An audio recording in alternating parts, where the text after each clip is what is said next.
you're out there with the heart of a young person. I told him to cut those scenes out of the movie. But no, your heart and your passion is that of a young person. It's someone who's looking at just not the now, but the beyond. And I think that's a really important part of this story that I would like for you to, where do you get that from, that drive? What is that vision that keeps pushing you and pulling you? Well, thank you for asking. That's really interesting as a question.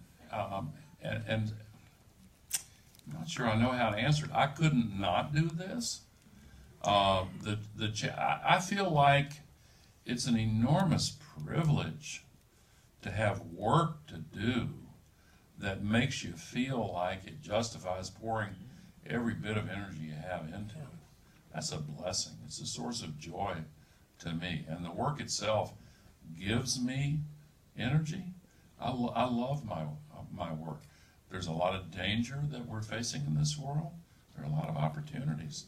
And using the opportunities to overcome the dangers, if I felt like, you know, I'm going to take the day off and just, you know, goof off. Well, sometimes I do that, of course. But my point is, I don't want to use the word driven because it doesn't feel like I'm being driven by something. I'm being pulled into it.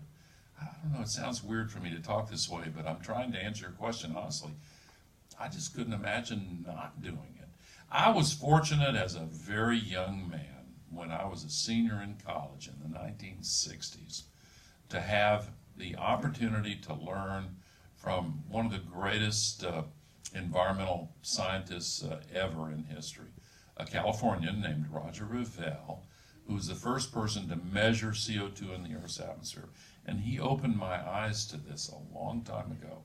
I really respected him so much. I kept in touch with him, and 7 years after I graduated, I was elected to the U.S. Congress, and I asked what's going on with global warming, and nothing was going on. And I asked, I got permission from one of my subcommittee chairs to have organize the first hearing in the Congress on climate. And I invited that then senior professor to come and be the lead-off witness. And I was so excited. I thought all my colleagues on the dais would hear him and have the same epiphany that I'd had, and it just didn't happen that way. And of course, it was stupid on my part because a 20-minute statement to Congress is not a full college course. And maybe there were some other factors too, but that's the first time that I began to ask myself the question, how can this be communicated effectively? So much is at stake. How can I help to reproduce the aha moment that he had given me? And so that began my journey. I never imagined for a minute this would take over my life and that this would be what I devoted my life to.